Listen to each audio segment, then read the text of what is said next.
வணக்க நண்பர்களே. நம்ம ஊர் நாட்டு திராட்சை இது இப்படிதான் இருக்கும். தோட்டம் ஃபுல்லாவே எல்லாமே ஒரு ஒரு ஏக்கர் சம்திங் கிட்டத்தட்ட இருக்கும்னு நினைக்கிறேன். அந்த தோட்டம் நானும் ஒரு சின்ன வயசுலேருந்து இதை பார்த்துட்டு வரேன்.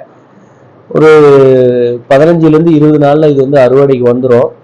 பாருங்கள் எப்படி இருக்கும். ஃபுல்லாக குலை தள்ளி இருக்குது. காய் வந்து கிட்டத்தட்ட வந்துருச்சு நல்லாவே. வராததெல்லாம் வந்து கீழே எடுத்து விட்டு டொயின் வச்சு கட்டி விடுவாங்க. இப்படி டொயின் கட்டி விடுறதுனால வந்து வெயிட்டில் வந்து விழாது இருக்கும்.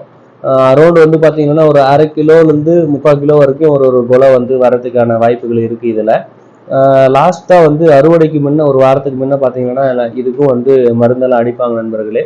அடித்தாதான் வந்து நல்லா பழுத்து வரும் அப்படின்றதுக்காக. ரெண்டாவது வந்து வேறு எதுவும் பூச்சி தாக்குதல் இருக்காமல் இருக்கும் அப்படின்றதுக்காக தான் இதுக்கு வந்து லைட்டாக மருந்து அடிப்பாங்க. ஒரு ஒரு கல்லு கீழே பார்த்தீங்கன்னா 2லேருந்து 3 குச்சி நட்டிருப்பாங்க.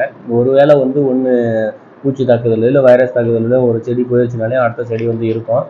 அதே மாதிரி தான் வந்து இந்த தோட்டத்தை மெயின்டைன் பண்ணிட்டு வராங்க. இது பின்னி இருக்கிறதெல்லாம் பார்த்தீங்கன்னா வந்து ஜிஐ ஒயரை வச்சு தான் பின்னிருக்காங்க. ஒன்ஸ் வந்து இவங்க பின்னிட்டாங்கன்னா ஒரு 15-20 வருஷம் அதை வந்து தொட வேண்டிய அவசியமே கிடையாது.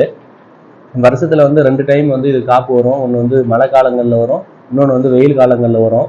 இப்போ வந்து சீசன் வந்துருச்சு. இன்னொரு மாதத்தில் நம்ம கண்டிப்பாக நேரில் போயிட்டு நம்ம வாங்கிட்டு வருவோம். நம்ம தோட்டத்திலே போய் நேரில் வாங்கினோம்னா நமக்கும் வந்து ஒரு 50 ரூபா வரைக்கும் கிலோ கிடைக்குது. ஏன்னா இது நாட்டு திராட்சை. அது மட்டும் இல்லாமல் இது விதை உள்ள திராட்சை. நீங்கள் எவ்வளோதான் ஃப்ரிட்ஜிலே வச்சாலையும் ஒரு 2லேருந்து 3 நாளுக்கு மேலே இதை வைக்கவே முடியாது. ஏன்னா அது கொலையிலேருந்து எல்லாமே உதிரிடும். உதிர்னதுக்கப்புறமா அந்த அளவுக்கு சாப்பிட்றதுக்கான டேஸ்ட் வந்து சரியாக இருக்காது.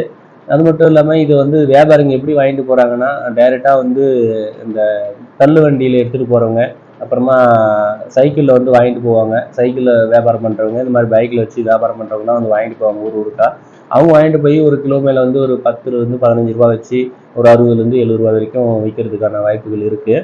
நம்ம நேரடியாக போயிட்டு வாங்குவோம். வாங்கி அதோட வீடியோவும் அப்லோட் பண்ணுறேன். பிடிச்சிருந்தா